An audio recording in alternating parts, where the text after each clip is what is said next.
It's 9:20 on Thursday's News Talk Breakfast, and it is the 6th of September. Shane Coleman and me, Chris Donaghy, still here with you. Now, as I mentioned to you before the ad break, heart conditions, including sudden adult death syndrome, are a major cause of deaths in Ireland under the age of 35. Every year, we're told 80 young people under 35 suddenly die from a heart condition they didn't know they had. And 5 months ago, if you like, this gained worldwide prominence when Bolton soccer player Fabrice Muamba was forced or collapsed on the pitch after suffering a near fatal heart attack. Now, while such high-profile cases shine a light on the condition, what else is known about it and what's happening in sports clubs and hospitals all over the country? Joining us in studio is Dr. Deirdre Ward, a cardiologist at Tala Hospital in Dublin, and Michelle Walsh, the Child Protection Officer at Round Towers Huge GAA Club. Also joining us now on the line is Bridget McAnallen, the mother of the late Tyrone GAA star Cormac McAnallen, who died from sudden adult death syndrome in 2004. And it's to you, Bridget, I want to speak first. Good morning. Good morning, Chris. It's nice to hear from you again, and I hope you're well. Bridget, I have to say, when I know you've set up a charity in Cormac's name, and I don't know if it's because I'm a similar age to him. I was a couple of years younger than Cormac, but when this issue comes up, I always think about him, and I suppose that's the point of the charity. It is to raise awareness. Yes, that was our first primary aim, and we had a few other aims at the same time, but that I think was the one that was the most important. And we did this, well, actually by mainly responding to the increased demand for awareness and for information from the media, but also from the general public. And we set up our own website, we produced posters and leaflets, and we just generally spread information in every way that we could. And there has been a huge increase in awareness, and you can tell that by all the demands that there are now for screening for defibrillators and CPR and defibrillator training, and the amount of knowledge that's out there, and especially among young people, and the demands for knowledge as well. Yeah, it's something that I couldn't agree more with you, because Cormac passed away in 2004, and the difference, I know we're only 7 or 8 years on, but the difference in awareness is phenomenal. Yes, it is. At that stage, when Cormac died, I'm afraid our family knew nothing about it, and talking to so many parents over the last 8 years, we were almost all in the same position. None of us knew anything about it except for the very rare family that had been diagnosed as having a condition previous to that. And the information just seems to have spread very well in Ireland, not as quickly in other countries, I think. And the people show a great interest and concern, which is very, it's very good to see. And it really does seem to particularly hit young people, to affect young people. We get a lot of requests from young people wanting to know how they can be screened. We get a lot of requests from sports clubs and we in schools and youth clubs, etc. And then, of course, as I say, there is we get requests about helping people to get defibrillators and training and all the rest. So, the awareness is there all over the country. And Bridget, can I ask you, you mentioned other families, and I suppose that is the story of many people when a tragedy visits them, or when they're diagnosed with something, you can often be surprised by how many others there were or are out there but aren't necessarily organised. And again, we've spoken about the charity and the organisation that you guys are bringing to it, but did it surprise you about the people that were out there? And also the case for screening, where is that? You mean, how has the case come on? Well, yeah, exactly. I suppose making the case for standardised screening. Well, there's a general acceptance that screening is needed for families of someone who has died. There isn't as yet an acceptance that all young people should be screened, but I personally think that there should be, and that's what we would call for, because a lot of people who have these conditions don't know that they've got them, and they don't show any symptoms. And what has happened is, certainly at the time, I was surprised by how many people I met within a short space of time. I went to conferences and various places where I met parents, where I met families who were affected. But since then, I know that, especially with all the great work that is being done by the specialist screening clinics like Tala and the Mater, that so many families have now been diagnosed. So there are a lot of people who now know that they have these conditions, a lot of families who know that. And again, there's a lot of awareness and a lot of requests for more information about these conditions. And Bridget, just finally before I let you go, I mean, as I said, just somebody I'm late 20s now, but Cormac's name is embedded in my brain, and from a legacy issue, and with the legacy of the GAA as well, and how well Cormac was thought of and how well he was known, you must be, I know the grief, I can imagine it'll never go, but you must be proud of the legacy that you guys are creating.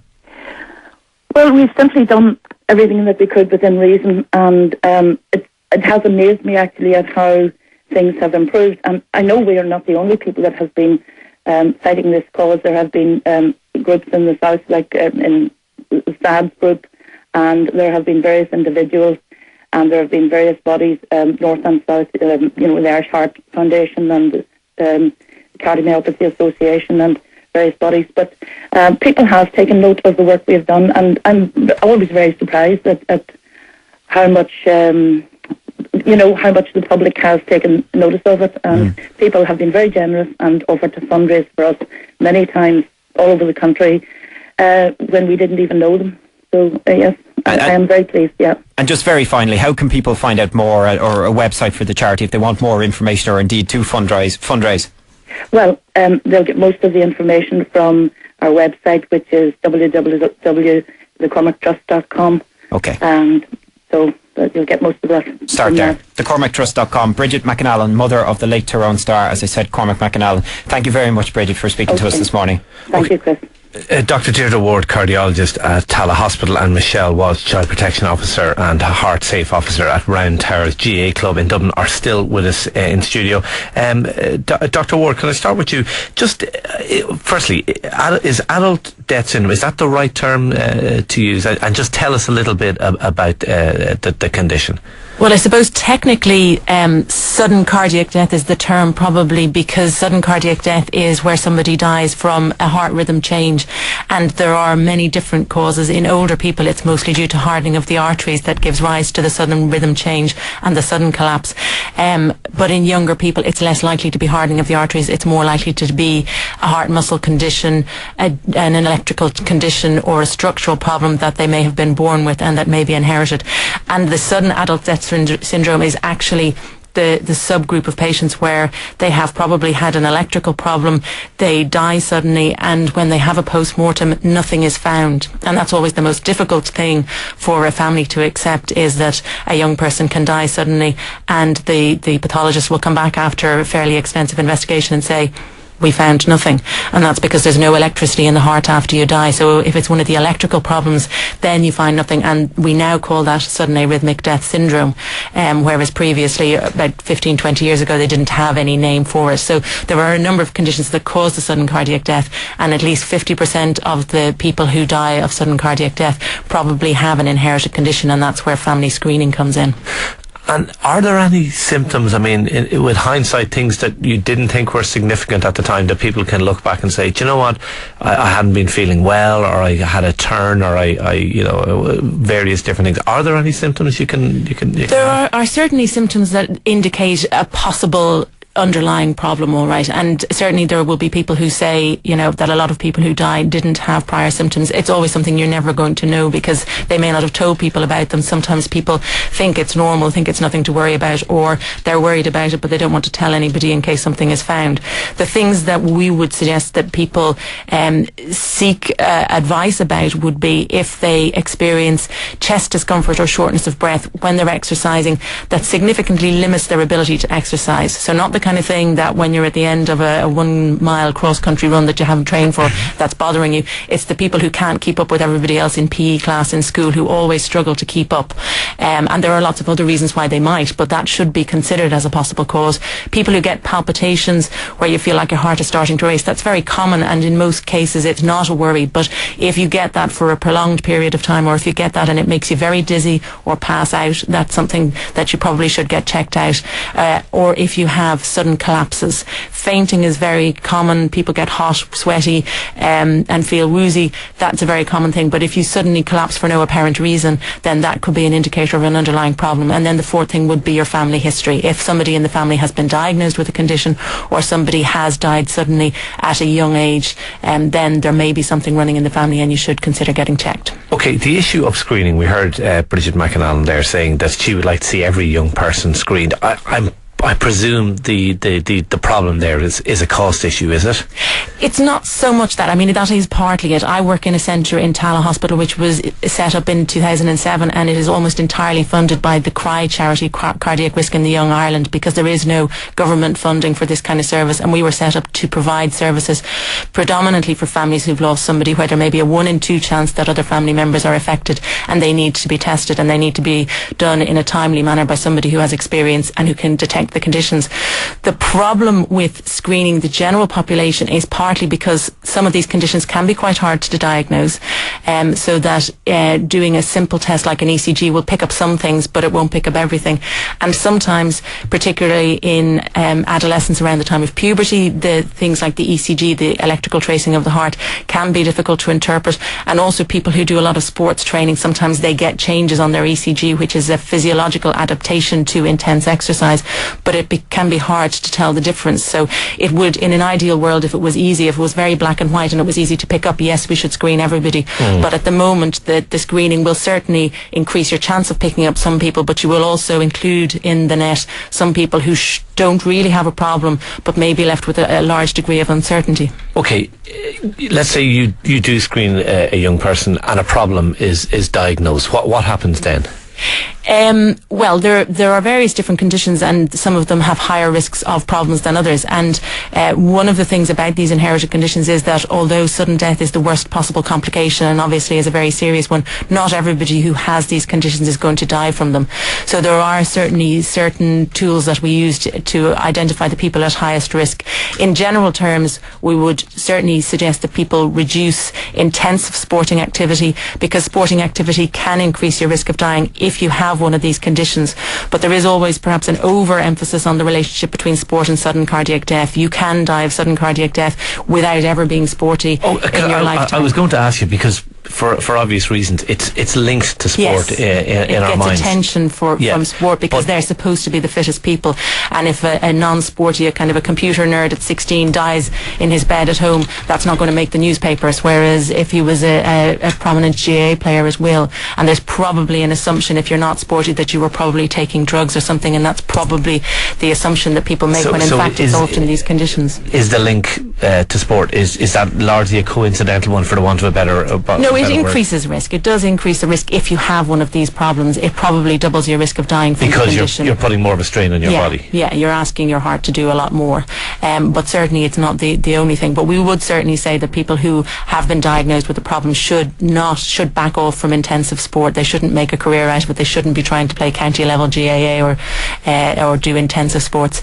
Medication is often recommended to reduce the risk of rhythm problems, and the people who are at highest risk, who we think have a serious risk of sudden cardiac death, we can now recommend get these implantable defibrillators, which is a pacemaker-like device which will watch your cardiac rhythm, detect a potential change in the rhythm where it might be life-threatening, and it can usually detect and deliver a shock within 20 seconds of that starting. So before anybody could get an external defibrillator and start CPR, you could be shocked back to life. Alright, well, also with us in studio at 9:34 is Michelle Walsh, the Child Protection Officer and Heart Safety Officer at Round Towers GAA Club in Dublin, and a huge club. How many members, or can you keep count of them? Oh, can't keep count. We have we go from nursery level under 5 right up to how old you want. You can still kick a ball. Okay. So hit a slitter, so take your pick. And obviously a huge tragedy visited the club, and people will remember this from earlier. It was the turn of the year, wasn't it? Basically 20th of January. You lost a player to sudden adult death syndrome, and it was during a training session, wasn't it, Kieran Carr? That's right, that's correct, yes. And I'm just wondering, from that's obviously similar to what Bridget McAnallen was saying. You can only imagine the tragedy of a family where somebody goes out with their kit bag and something like this happens, and there was no indication of it beforehand. But from the club's point of view, your role as Child Protection Officer and Heart Safety Officer, did it start like that, or is this something that's evolved? No, my background is I'm an intensive care nurse, and basically I was seeing people coming into intensive care week on week that could have survived and didn't survive because they didn't receive CPR or there was no AEDs available at the scene. So AED, that's the defibrillator, the shock. Yep. Yes. So I started a mini crusade in the club that I was insisting on getting one, and not one, we got two in the club. We fundraised. I went and I trained. I became the instructor, and then I went down the levels and I've trained the mentors, the players, whoever wanted to be trained in the club. Kieran's dad, Philip, was actually one of the very first people that actually trained, did the heart safety AED course with me. At that stage, Kieran was playing minor level football and obviously acutely aware that it was young men that were predominantly the ones that this was going to happen to. So Philip and Gemma, they've been absolutely wonderful. They were very, very, very acutely aware when it did happen in the club that everything was done for Kieran. They witnessed it himself, and the first thing they said to me, Michelle, everything was done. I mean, to say what I was saying is that my thing out there was for basically to get people trained in to do CPR, start CPR early, get the AED on early, and we can save lives. So you got to, first of all, on the fundraising, are these machines expensive? I presume there's no grant or anything like that. It's entirely you guys fundraising. We fundraised. They work out at about €1,200. Okay. Now that is including VAT. I think maybe government again have to come in on this. If maybe they could take away the VAT. We're in sports clubs, we're in schools, we're out in communities, anywhere there's young people. I really do feel that AED should be there. Maybe if the VAT was removed, I mean to say that would bring down the costings a lot to clubs. We fundraised. It's VAT'd as a luxury item, isn't it? Yeah, I remember hearing this before. Yeah, absolutely, and it's not. It's an essential item now that should be in any sports club. So you got two of them, yes. And is that would every training session, every match be covered? I mean, they're there, and somebody who's trained to use it now through your training is present as well. Absolutely. Basically what we have in Round Towers is that we have two main pitches. We have the AD located in each of the main pitches. I have ensured that from nursery level right up to the senior footballers and hurlers that there's at least one, and I've tried to get more than one, maybe 2, 3 or 4 people trained on it, because obviously to give good quality CPR you have to have a number of people there. We could be doing this for maybe 15-20 minutes realistically while we're waiting for the ambulance service to arrive. The more people that's trained to do it, the better chance we have. And Michelle, obviously, I mean, Round Towers are probably very, very lucky that they have an intensive care nurse with such a close association and loyalty to the club. But what's your experience been with other GA clubs? I know you're obviously a big GA man, Shane, as well, and your club has them as well, doesn't it? Yes, they do. I suppose, I mean, the big concern I've heard is from different clubs is access to them. Are they under lock and key? Are they charged? I've heard cases of another young man who did survive, where luckily there was enough for 2 different jolts basically before it fortunately that proved to be enough. But is that a big issue at clubs around the country? It is a big issue, and I think again the GAA, well, I can only speak from the GAA perspective. I would like to see that the GAA would make it mandatory for all clubs to have them, and unfortunately it's not. It's left to each club on an individual basis. I know after Kieran's death there was a huge concern within our club that okay, when we were playing at home we were covered, people were there, we had our AEDs there, we had people trained, but maybe when we went to away pitches, was the same facility going to be there? And in order to kind of put our senior teams' minds at rest, because it was so particularly close to home to them, Philip and Gemma actually kindly donated an AED to the senior football team in Round Towers, which they now carry with them to every training session and every home fixture and away fixture, so it's always at pitch side. And it sounds to me like there were no shortage of people that were willing to be trained by yourself, and it sounds to me like there was no shortage of will towards this within the club as well. No, I had to do a bit of hounding, I will have to say, because it takes 4 hours, and it's to get into the mentality of people that there's more to kicking a ball, to football and hurling, to kicking a ball and hitting a slitter, that safety is, and particularly when you're dealing with young adults, that safety is of utmost importance. After Kieran's death, obviously then there was a big surge with people coming forward looking to be trained again, and I also had to go back and revisit a lot of our adult teams again, because through emigration. A lot of the people that I would have trained initially 3 years ago are now away in New Zealand, Australia, Canada, and a new batch have come in now and they've all been trained. And Dr. Deirdre Ward, obviously you've met Michelle this morning and you're listening to this, but I'm just there have been cases, and tragically Michelle's told us about one of them, where help was available or help was given and it didn't save. But how important is it from your point of view as somebody dealing in the hospital or your colleagues in A&E,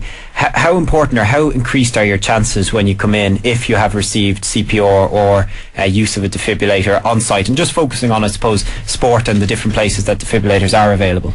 Yeah, it makes a massive difference. I mean, if there isn't anybody on site to do CPR and you're waiting for the ambulance to come, if you're in a city centre location, the ambulance might come to you within 5 minutes, so you might have some chance of surviving. If you live in any kind of a rural situation, the ambulance may be 15 or 20 minutes away. Even if they can restart your heart, which is sometimes technically possible, you're brain dead. So you aren't going to recover to any kind of a meaningful thing. And that's why, as well as having these facilities in clubs, every rural community where their nearest ambulance is going to be a distance away, not just for young people, but for the older people in the population who have a much higher risk of having coronary disease and having sudden death. I think communities should review this and get the systems. Is there any type of statistic of that? Because obviously you can track a sporting community and a sporting network like the GAA, but defibrillators, do we know how widely available they are? There is, I think, going to be a registry through the Pre-Hospital Emergency Care Commission are going to keep a register of all the AEDs. There are a lot of them around, and there is a plan that they will all be registered, that there will be a system where the emergency services, when a call is made, will be able to identify the closest defibrillator and get it to a scene. So that's something that is in evolution and will be developed, and there will be an app developed for that. Just on the figures of the difference it makes, as far as I'm aware, in the Mater Hospital, which is the closest hospital to Croke Park has an amazing record for resuscitating cardiac arrests, not on the pitch but in the audience, older people in the fans in the audience. And I think the survival rate there is something like 70%, where in the general community without CPR or an AED the survival rate is about 2%. Wow, because the paramedics or the St John's ambulance are there basically, because there's an trained. AED every 100 yards, and yeah, there are the facilities to resuscitate immediately. Fascinating stuff. Thank you both for coming in to us. Michelle Walsh, Child Protection Officer and Heart Safety Officer at Round Towers GAA Club in Dublin, and Dr. Deirdre Ward, Cardiologist at Tala Hospital. And earlier, thank you to Bridget McAnallen, the mother of the late Tyrone footballer Cormac McAnallen.